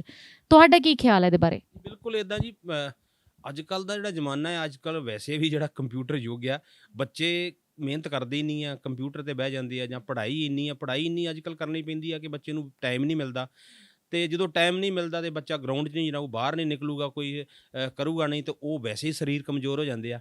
ਤੇ ਅੱਜ ਕੱਲ੍ਹ ਦੇ ਸ਼ਹਿਰਾਂ ਦੇ ਵਿੱਚ ਤੇ ਮਾਂ-ਬਾਪ ਵੈਸੇ ਬੜਾ ਬੱਚੇ ਦਾ, ਕੋਈ ਵੀ ਆ ਮਾਂ-ਬਾਪ ਤੇ ਬੱਚੇ ਦਾ ਖਿਆਲ ਰੱਖਦੇ ਹੀ ਆ ਵੀ ਕਿਤੇ ਅੱਜ ਕੱਲ੍ਹ ਮਾੜਾ ਜਿਹਾ ਕਿਸੇ ਨੂੰ ਬੁਖਾਰ ਵੀ ਚੜ੍ਹ ਜੇ ਤੇ ਬੱਚੇ ਮਾਂ-ਬਾਪ ਘਬਰਾਉਣ ਲੱਗ ਜਾਂਦੇ ਆ, ਤੇ ਕੋਈ ਮਾੜੀ ਮੋੜ ਬਾਹਰੋਂ ਡਿੱਗ ਕੇ ਸੱਟ ਲਵਾਵੇ ਤੇ ਬੱਚੇ ਘਬਰਾਉਂਦੇ। ਲੇਕਿਨ ਜਿਹੜੀਆਂ ਇਹ ਕੋਈ ਵੀ ਗੇਮ ਦੇ ਵਿੱਚ ਸੱਟ ਲੱਗਣੀ, ਕਈਆਂ ਨੂੰ ਬੜੀਆਂ ਸੀਰੀਅਸ ਇੰਜਰੀਆਂ। ਮੇਰੇ ਤੇ ਜ਼ਿੰਦਗੀ 'ਚ ਮੈਂ ਤੇ ਸੱਟਾਂ ਨਾਲ ਲੜਦਾ ਰਿਹਾ ਜੀ, ਮੇਰੇ ਇੰਨੀਆਂ ਕੁ ਲੱਗੀਆਂ, ਪਰ ਮੈਂ ਸੱਟਾਂ ਦੇ ਲੱਗਣ ਦੇ ਬਾਵਜੂਦ ਵੀ ਇੰਨੀ ਕਾਮਯਾਬੀ ਕੀਤੀ ਆ। ਉਹ ਮਹਾਂਪੁਰਖਾਂ ਦੀ ਕਿਰਪਾ ਸੀਗਾ, ਉਹਨਾਂ ਦਾ ਆਸ਼ੀਰਵਾਦ ਸੀ, ਉਹਨਾਂ ਦਾ ਹੱਥ ਸੀਗਾ ਕਿ ਮੈਂ ਸੱਟਾਂ ਲੱਗਣ ਦੇ ਬਾਵਜੂਦ ਵੀ ਇਸ ਮੁਕਾਮ 'ਤੇ ਪਹੁੰਚਿਆ। ਤੇ ਮੈਂ ਉਹ ਪਰਮਾਤਮਾ ਦਾ ਬੜਾ ਸ਼ੁਕਰਗੁਜ਼ਾਰ ਹਾਂ ਕਿ ਜੋ ਮੈਨੂੰ ਮਤਲਬ ਜ਼ਿੰਦਗੀ 'ਚ ਮੈਂ ਜਿੱਦਾਂ ਮੈਨੂੰ ਸੱਟ ਮੈਂ 95 ਦੇ ਵਿੱਚ ਮੇਰੇ ਸੀਰੀਅਸ ਸੱਟ ਲੱਗੀ ਬੈਕ 'ਤੇ, ਤੇ ਉਸ ਤੋਂ ਬਾਅਦ ਮੈਂ 4 ਸਾਲ ਬੈੱਡ ਤੋਂ ਰਹਿਣ ਤੋਂ ਬਾਅਦ ਵੀ ਮੈਂ ਆ ਕੇ ਉੱਠਿਆ, ਨਿਕਲਿਆ ਆਪਣੀ ਉਹ 'ਚੋਂ ਸੱਟਾਂ 'ਚੋਂ, ਤੇ ਫਿਰ ਵੀ ਮੈਂ ਇੰਡੀਆ ਵੱਲੋਂ 3-4 ਸਾਲ ਫਿਰ ਮੈਂ ਪਾਰਟੀਸਪੇਟ ਕੀਤਾ, ਮੈਡਲ ਲਏ ਆ। ਤੇ ਇਹ ਇੱਕ ਗਹਿਣਾ ਆ, ਕਹਿੰਦੇ ਸਾਡੇ ਰੈਸਲਿੰਗ ਦੇ ਵਿੱਚ ਤਾਂ ਇਹ ਕਹਿੰਦੇ ਵੀ ਸੱਟਾਂ ਇੱਕ ਗਹਿਣਾ ਵਾ ਬੰਦੇ ਦਾ, ਪਰ ਉਹਦੇ ਨਾਲ ਲੜਨ ਦਾ ਤੁਹਾਨੂੰ ਜਜ਼ਬਾ ਉਹ ਚਾਹੀਦਾ ਵਾ ਤੁਹਾਡੇ। ਅੱਛਾ, ਇੱਕ ਮੈਂ ਸੁਣਿਆ ਕਿ ਰੈਸਲਿੰਗ ਦੇ ਵਿੱਚ ਖਾਸ ਤੌਰ ਤੇ ਜਦੋਂ ਇੱਕ ਖਿਡਾਰੀ ਦੇ ਕਿਸੇ ਇੱਕ ਜਗ੍ਹਾ ਦੇ ਉੱਤੇ ਸੱਟ ਲੱਗੀ ਹੋਵੇ ਤੇ ਉਹ ਸੱਟ ਬੇਸ਼ੱਕ ਇੰਨੀ ਜ਼ਿਆਦਾ ਨਾ ਹੋਵੇ ਕਿ ਉਹ ਖੇਡ ਨਹੀਂ ਸਕਦਾ, ਜਦੋਂ ਖੇਡਣ ਜਾਂਦਾ ਉਹਨੂੰ ਆਪਣੇ ਦੂਸਰੇ ਵਿਰੋਧੀ ਨੂੰ ਇਹ ਕਦੀ ਨਹੀਂ ਦੱਸਣਾ ਹੁੰਦਾ ਕਿ ਮੇਰੇ ਇਸ ਜਗ੍ਹਾ ਤੇ ਸੱਟ ਲੱਗੀ ਹੋਈ ਹੈ। ਕੀ ਇਸ ਤਰ੍ਹਾਂ ਹੈ ਕੁਝ? ਬਿਲਕੁਲ ਜੀ, ਦੇਖੋ ਜਿਹੜਾ ਰੈਸਲਿੰਗ ਦੇ ਵਿੱਚ ਤੇ ਇਦਾਂ ਦਾ ਸਿਸਟਮ ਹੈ ਵੀ ਜੇ ਤੁਹਾਡੇ ਸੱਟ ਲੱਗੀ ਹੈ ਨਾ, ਤੇ ਜੇ ਵਿਰੋਧੀ ਨੂੰ ਪਤਾ ਲੱਗ ਗਿਆ ਵੀ ਇਹਦੇ ਸੱਟ ਲੱਗੀ, ਉਹ ਵਾਰ-ਵਾਰ ਉੱਥੇ ਅਟੈਕ ਕਰੂਗਾ। ਇਸ ਕਰਕੇ ਉਹ ਸੱਟ ਨੂੰ ਲੁਕਾਉਣ ਦੇ ਕਰਕੇ ਕਈ ਵਾਰ ਉਹ ਸਹਿਣੀ ਪੈਂਦੀ ਆ। ਉਹ ਜੇ ਬੰਦਾ ਦੇਖੋ ਤੁਰ ਵੀ ਨਹੀਂ ਸਕਦਾ ਨਾ, ਤਾਂ ਉਦੋਂ ਇਹ ਦੱਸਣਾ ਪੈਂਦਾ ਵੀ ਮੇਰੇ ਇਸ ਗੋਡੇ 'ਤੇ ਨਹੀਂ ਦੂਸਰੇ ਗੋਡੇ 'ਤੇ ਲੱਗੀ ਆ, ਉਹ ਮਤਲਬ ਵੀ ਦੂਸਰੇ ਬੰਨੇ ਅਟੈਕ ਕਰੇ। ਮਤਲਬ ਉਹ ਬੜਾ ਕੁਛ ਦਿਮਾਗ ਜਿਹੜਾ ਨਾ ਲਾ ਕੇ ਕੁਸ਼ਤੀ ਕੋਈ ਵੀ ਆ, ਦਿਮਾਗ, ਜ਼ੋਰ ਔਰ ਟੈਕਨੀਕ, ਹਰ ਚੀਜ਼ ਨੂੰ ਇੱਕ ਮਤਲਬ ਜੋ ਬਣਾ ਕੇ ਉਹਦਾ, ਤੇ ਉਹ ਸਾਰਾ ਕੁਛ ਕੁਸ਼ਤੀ ਉਸ ਹਿਸਾਬ ਨਾਲ ਲੜੀ ਜਾਂਦੀ ਔਰ ਉਸ ਹਿਸਾਬ ਨਾਲ ਜਿੱਤੀ ਜਾਂਦੀ ਆ। ਤੇ ਇਸ ਕਰਕੇ ਜਿਹੜੀਆਂ ਸੱਟਾਂ ਲੱਗਦੀਆਂ, ਪਰ ਉਹਦੇ ਵਿੱਚ ਜਿੱਦਾਂ ਮੇਰੇ ਤੇ ਮੈਂ ਸ਼ੁਰੂ ਤੋਂ ਹੀ ਮੈਂ ਤੁਹਾਨੂੰ ਦੱਸਿਆ ਬੈਕ 'ਤੇ ਸੱਟ ਲੱਗੀ, ਬੈਕ ਤੋਂ ਬਾਅਦ ਮੇਰੀਆਂ ਸਾਰੀਆਂ ਉਂਗਲਾਂ ਟੁੱਟੀਆਂ, ਟੀਕੇ ਲਗਾ ਮੈਂ ਕੁਸ਼ਤੀਆਂ ਲੜਦਾ ਸੀ, ਪਰ ਮੈਂ ਕਦੀ ਵੀ ਹਿੰਮਤ ਨਹੀਂ ਹਾਰੀ। ਮੈਂ ਤੇ ਪਰਮਾਤਮਾ ਇਹੋ ਹੀ ਨਹੀਂ, ਧਰਤੀ ਸਾਡੀ, ਮੈਂ ਅੰਮ੍ਰਿਤਸਰ ਡਿਸਟ੍ਰਿਕਟ ਹੈ ਮੇਰਾ, ਤੇ ਉੱਥੇ ਜਿੱਦਾਂ ਮਹਾਂਪੁਰਖ ਬਾਬਾ ਦੀਪ ਸਿੰਘ ਜੀ ਹੋਏ ਸ਼ਹੀਦ, ਉਹ ਅਸੀਂ ਸੋਚਦੇ, ਮੇਰੇ ਪਿਤਾ ਜੀ ਵੀ ਜਾਂ ਮੇਰੇ ਚਾਚਾ ਜੀ ਵੀ ਦੱਸਦੇ ਹੁੰਦੇ ਵੀ ਜਦੋਂ ਉਹ ਦੇਖੋ ਸਿਰ ਤਲੀ 'ਤੇ ਧਰ ਕੇ ਲੜ ਸਕਦੇ ਆ, ਤੇ ਅਸੀਂ ਜੇ ਮਾੜੀ ਮੋਟੀ ਚੋਟ ਲਾ ਸਕਦੇ ਤੇ ਅਸੀਂ ਕਿਉਂ ਨਹੀਂ ਆਪਾਂ ਕਰ ਸਕਦੇ। ਤੇ ਸਾਨੂੰ ਇੱਕ ਵੈਸੇ ਵੀ ਇੱਕ ਖੂਨ ਦੇ ਵਿੱਚ ਮਤਲਬ ਸਾਡੇ ਇੱਦਾਂ ਜਜ਼ਬਾ ਮਤਲਬ ਬਣਿਆ ਵਾ ਵੀ ਜਿੱਦਾਂ ਸੱਟ ਲੱਗ ਵੀ ਗਈ ਤੇ ਉਹਨੂੰ ਇੱਕਦਮ ਭੁੱਲ ਜਾਓ ਵੀ ਸੱਟ ਲੱਗੀ ਆ, ਤੁਸੀਂ ਆਪਣੀ ਜਿਹੜਾ ਅੱਗੇ ਕਰ ਰਹੇ ਜੇ ਨਾ ਉਹਨੂੰ ਉੱਧਰ ਦੇਖੋ, ਬਸ ਧਿਆਨ, ਸੱਟ ਨੂੰ ਭੁੱਲ ਜਾਓ ਇੱਕ ਮਿੰਟ। ਤੇ ਬੜਾ ਕੁਛ ਬੜੀ ਜ਼ਿੰਦਗੀ 'ਚ ਹੋਇਆ, ਪਰ ਉਹਨਾਂ ਨਾਲ ਲੜ ਕੇ ਫਿਰ ਵੀ ਇੱਥੇ ਤੱਕ ਪਹੁੰਚੇ ਹਾਂ। ਬਹੁਤ ਕਮਾਲ ਦੀ ਗੱਲ ਹੈ। ਅੱਛਾ, ਤੁਸੀਂ ਕਿਹਾ ਕਿ ਤੁਹਾਡੇ ਇੱਕ ਵਾਰ ਕੁਛ ਵੱਡੀ ਸੱਟ ਲੱਗੀ ਸੀ, ਹਾਦਸਾ ਹੋਇਆ, ਕੁਛ ਸਾਲ ਤੁਸੀਂ ਜਿਹੜੇ ਆ ਖੇਡ ਜਗਤ ਤੋਂ ਇੱਕ ਤਰ੍ਹਾਂ ਕਿਨਾਰਾ ਵੀ ਕੀਤਾ ਰਿਹਾ, ਰੈਸਲਿੰਗ ਦੇ ਲਈ ਕਿਨਾਰਾ ਕੀਤਾ ਰਿਹਾ। ਜਦੋਂ ਅਸੀਂ ਆਪਣੀ ਫੀਲਡ ਨੂੰ ਥੋੜ੍ਹੀ ਦੇਰ ਲਈ ਛੱਡ ਦਿੰਦੇ ਹਾਂ, ਅਸੀਂ ਨੈਗੇਟਿਵਿਟੀ 'ਚ ਚਲੇ ਜਾਂਦੇ ਹਾਂ। ਤੁਹਾਡੇ ਨਾਲ ਇਸ ਤਰ੍ਹਾਂ ਹੋਇਆ ਜਦੋਂ ਤੁਹਾਨੂੰ ਗੈਪ ਪਿਆ? ਕਿਸ ਤਰ੍ਹਾਂ ਦੇ ਖਿਆਲ ਰਹੇ ਉਸ ਵੇਲੇ, ਔਰ ਕਿਸ ਤਰ੍ਹਾਂ ਦੁਬਾਰਾ ਆਪਣੇ ਆਪ ਨੂੰ ਉਸੇ એનર્ਜੀ ਦੇ ਨਾਲ ਤੁਸੀਂ ਆਪਣੀ ਆਪਣੀ ਫੀਲਡ ਵਿੱਚ ਲੈ ਕੇ ਆਏ? ਹਾਂ ਦੇਖੋ ਜੀ, ਮੈਂ ਪਹਿਲਾਂ ਜਦੋਂ 88 'ਚ ਮੈਂ ਫਿਰ 87 ਦੇ ਵਿੱਚ ਮੈਂ ਵਰਲਡ ਚੈਂਪੀਅਨ ਬਣਿਆ, 88 ਦੇ ਵਿੱਚ ਪੰਜਾਬ ਕੁਮਾਰ, ਫਿਰ ਭਾਰਤ ਕੁਮਾਰ, ਫਿਰ ਹਿੰਦ ਕੇਸਰੀ, ਹਿੰਦ ਕੇਸਰੀ ਤੋਂ ਬਾਅਦ ਭਾਰਤ ਮੱਲ ਸਮਰਾਟ। ਕਾਮਨਵੈਲਥ ਦੇ ਵਿੱਚੋਂ ਮੇਰਾ ਸਿਲਵਰ ਮੈਡਲ ਆ, ਜਿਹੜੀਆਂ 1994 ਦੇ ਵਿੱਚ ਹੋਈਆਂ ਸੀਗੀਆਂ। ਉੱਥੋਂ ਮੇਰਾ ਟੋਟਲ 6 ਮੈਡਲ ਗੋਲਡ ਆਏ ਸੀਗੇ ਅਤੇ 11 ਸਿਲਵਰ ਆਏ ਸੀਗੇ, ਅਤੇ ਉਹਦੇ ਵਿੱਚ ਮੇਰਾ ਇੱਕ ਸਿਲਵਰ ਮੈਡਲ ਸੀਗਾ। ਅਤੇ ਮਤਲਬ ਉਸ ਤੋਂ ਬਾਅਦ ਫਿਰ ਜਦੋਂ 95 ਦੇ ਵਿੱਚ ਕਾਮਨਵੈਲਥ ਚੈਂਪੀਅਨਸ਼ਿਪ 'ਚੋਂ ਮੇਰਾ ਮੈਡਲ ਆਇਆ, ਕਾਮਨਵੈਲਥ ਚੈਂਪੀਅਨਸ਼ਿਪ ਜਿੱਤ ਕੇ ਆਇਆ। ਅਤੇ ਫਿਰ ਉਸ ਤੋਂ ਬਾਅਦ ਇੱਕ ਨਾ ਹੋਲਾ ਮਹੱਲਾ ਦੰਗਲ ਹੁੰਦਾ ਇੱਥੇ ਜਲੰਧਰ ਦੇ ਵਿੱਚ, ਅਤੇ ਉਸ ਦੇ ਵਿੱਚ ਮੇਰਾ ਵੇਟ 87 ਕਿਲੋ ਸੀਗਾ, ਪਰ ਉਹਦੇ ਵਿੱਚ ਹੁੰਦਾ ਵੀ 85 ਤੋਂ ਓਪਨ ਜਿਹੜਾ ਮਰਜ਼ੀ ਲੜ ਸਕਦਾ ਆ। ਅਤੇ ਜਿਹੜੇ ਮੇਰੇ ਓਪੋਨੈਂਟ ਸੀਗੇ ਜਿੱਦਾਂ ਉਹ ਸਾਰੇ 115 ਕਿਲੋ, 120 ਕਿਲੋ, 125 ਕਿਲੋ ਵੱਡੇ ਰੁਸਤਮ ਸੀਗੇ ਸਾਰੇ। ਮੈਂ ਉਹਨਾਂ ਨਾਲ ਸਭ ਤੋਂ ਘੱਟ ਵੇਟ ਦਾ ਮੈਂ ਸੀਗਾ, ਅਤੇ ਮੈਂ ਉਹਨਾਂ ਨਾਲ ਕੰਪੀਟੀਸ਼ਨ ਲੜ ਕੇ ਔਰ ਸਾਰਿਆਂ ਨੂੰ ਹਰਾ ਕੇ ਫਾਈਨਲ ਜਿੱਤ ਕੇ ਔਰ ਹੋਲਾ ਮਹੱਲਾ ਉਹਨੂੰ ਕਿ ਭਾਰਤ ਮੱਲ ਸਮਰਾਟ ਦਾ ਟਾਈਟਲ ਜਿੱਤਿਆ। ਔਰ ਉਦੋਂ ਮੋਟਰਸਾਈਕਲ ਇੱਕ ਹੀਰੋ ਹੋਂਡਾ ਮੋਟਰਸਾਈਕਲ ਉੱਥੇ ਰੱਖਿਆ ਸੀਗਾ, ਉਹ ਜਿੱਤਿਆ। ਉਹਦੇ ਹਫ਼ਤੇ ਬਾਅਦ ਸਾਡੀ ਪ੍ਰੈਕਟਿਸ ਕਰਦਿਆਂ ਜ਼ੋਰ ਕਰਦਿਆਂ ਮੈਂ ਆਪਣੇ ਚਾਚਾ ਜੀ ਨੇ ਮੈਂ ਜ਼ੋਰ ਕਰ ਰਿਹਾ ਸੀਗਾ, ਕਿਉਂਕਿ ਉਦੋਂ ਮੇਰਾ ਵੇਟ ਘੱਟ ਸੀਗਾ, ਹੈਵੀ ਸੀਗਾ, ਉਹ ਕਈ ਵਾਰ ਜ਼ੋਰ ਲੱਗ ਜਾਂਦਾ ਆ। ਉਦੋਂ ਮੇਰੇ ਹਫ਼ਤੇ ਬਾਅਦ ਮੇਰੇ ਸੱਟ ਲੱਗ ਗਈ, ਅਤੇ ਉਹ ਜਿਹੜਾ ਮੇਰਾ 4-5 ਸਾਲ ਦਾ ਮੇਰਾ ਪੀਰੀਅਡ ਸੀਗਾ, ਉਹ ਮੈਨੂੰ ਜਿਹੜਾ ਹੈ ਨਾ ਮੇਰਾ ਸਭ ਤੋਂ ਪੀਕ, ਮਤਲਬ ਮੈਂ ਉਸ ਟਾਈਮ ਇੰਡੀਆ ਟੀਮ ਦੇ ਵਿੱਚ ਸੀਗਾ। ਉਸ ਵੇਲੇ ਏਸ਼ੀਅਨ ਗੇਮਸ ਆਪਣੀ ਓਲੰਪਿਕ ਵੀ ਹੋਈ, ਮੈਂ ਉਹ ਆਪਣੀ ਇੰਡੀਆ 'ਚ ਨੰਬਰ 1 ਸੀਗਾ। ਮੈਂ ਕਾਮਨਵੈਲਥ ਏਸ਼ੀਅਨ ਗੇਮਸ ਵੀ ਖੇਡਦਾ ਸੀ, ਉਹ 'ਚ ਵੀ ਹੋ ਸਕਦਾ ਮੈਡਲ ਲੈ ਸਕਦਾ ਸੀ, ਓਲੰਪਿਕ ਵੀ ਮੈਂ ਖੇਲਣੀ ਸੀ, ਓਲੰਪੀਅਨ ਬਣਦਾ। ਔਰ ਵੱਡੇ ਟੂਰਨਾਮੈਂਟ ਸੀ, ਪਰ ਉਹ ਮੇਰਾ 4-5 ਸਾਲ ਦਾ ਮੈਨੂੰ ਮਤਲਬ ਦਿਨ ਰਾਤ ਨੀਂਦ ਨਹੀਂ ਆਉਂਦੀ, ਮੈਂ ਕਦੋਂ ਠੀਕ ਹੋਵਾਂ ਔਰ ਦੁਬਾਰਾ ਮੈਂ ਆਪਣੇ ਫਿਰ ਉਹ ਚੀਜ਼ਾਂ ਪ੍ਰਾਪਤ ਕਰਾਂ। ਫਿਰ 4 ਸਾਲ ਤੋਂ ਬਾਅਦ ਫਿਰ ਦੁਬਾਰਾ ਜਿੱਦਾਂ ਮੈਂ ਛੱਡਿਆ ਨਹੀਂ, ਕਿਉਂਕਿ ਜਿੰਨਾ ਚਿਰ ਮੈਂ ਡਾਕਟਰ ਬਹੁਤ ਡਰਾਉਂਦੇ ਸੀ ਜੀ, ਤੁਹਾਡੇ ਲੱਤਾਂ ਸੁੰਨ ਹੋ ਜਾਣਗੀਆਂ, ਐਂ ਕਰੋ ਨਾ ਕਰੋ, ਪਰ ਮਨ ਨਹੀਂ ਮੰਨਦਾ ਵੀ ਨਹੀਂ। ਇਹ ਉਹੀ ਗੱਲ ਹੈ ਨਾ ਵੀ ਜਦੋਂ ਖੂਨ 'ਚ ਜਦੋਂ ਮੈਂ ਚਾਚਾ ਜੀ ਨੂੰ ਲੜਦਾ ਦੇਖਦਾ ਸੀ, ਉਹਨਾਂ ਦੇ ਸੱਟਾਂ ਜਦੋਂ ਲੱਗਦੀਆਂ ਅਤੇ ਉਹ ਉਹਨਾਂ ਨਾਲ ਦੇਖਦਾ ਵੀ ਇਹ ਇੰਨੀਆਂ ਸੱਟਾਂ ਲੱਗੀਆਂ ਲੜਦੇ, ਅਤੇ ਅਸੀਂ ਕਿਉਂ ਨਹੀਂ ਕਰ ਸਕਦੇ। ਪਰ ਉਹ ਫਿਰ ਦੁਬਾਰਾ ਉਹੀ ਚੀਜ਼ਾਂ ਦੇਖ ਕੇ ਮੈਨੂੰ, ਅਤੇ ਮੈਂ ਦੁਬਾਰਾ ਫਿਰ 99 ਦੇ ਵਿੱਚ ਫਿਰ ਦੁਬਾਰਾ ਨੈਸ਼ਨਲ ਗੇਮਸ ਦੇ ਵਿੱਚ ਮੈਡਲ ਲਿਆ, ਔਰ ਫਿਰ ਇੰਡੀਆ ਟੀਮ ਦੇ ਵਿੱਚ ਆਇਆ, ਔਰ ਫਿਰ ਮੈਂ ਦੇਸ਼ ਲਈ ਮੈਡਲ ਜਿੱਤੇ ਆ। ਅਤੇ ਉਹ ਮੈਨੂੰ 2000 'ਚ ਅਰਜੁਨ ਅਵਾਰਡ ਮਿਲਿਆ, ਫਿਰ 96 ਦੇ ਵਿੱਚ ਮੈਨੂੰ ਮਹਾਰਾਜਾ ਰਣਜੀਤ ਸਿੰਘ ਅਵਾਰਡ ਮਿਲਿਆ।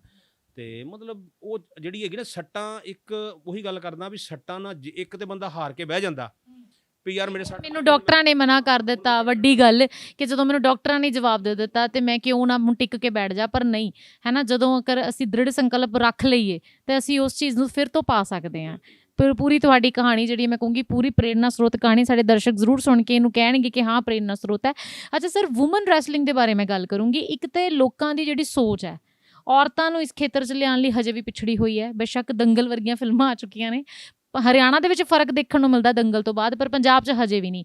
ਦੂਸਰਾ, ਸਰਕਾਰਾਂ ਵੀ ਵੂਮਨ ਰੈਸਲਿੰਗ ਦੇ ਲਈ ਕੁਝ ਖਾਸ ਜਿਹੜਾ ਤਵੱਜੋ ਨਹੀਂ ਦੇ ਰਹੀਆਂ, ਕਿਉਂ? ਕੀ ਰੀਜ਼ਨ ਹੈ, ਕੀ ਲੱਗਦਾ ਤੁਹਾਨੂੰ? ਦੇਖੋ, ਮੈਂ ਉਹੀ ਗੱਲ ਕਰਨ ਲੱਗਿਆ, ਪਹਿਲਾਂ ਹਰਿਆਣਾ ਦੇ ਵਿੱਚ ਹੀ ਹਰਿਆਣਾ ਦੇ ਵਿੱਚ ਜਿਹੜੀਆਂ ਲੜਕੀਆਂ ਨੂੰ ਬਾਹਰ ਨਹੀਂ ਨਿਕਲਣ ਦਿੰਦੇ, ਉੱਥੇ ਘੂੰਘਟ ਦਾ ਰਿਵਾਜ ਆ, ਘੂੰਘਟ 'ਚ ਰੱਖਦੇ ਸੀਗੇ।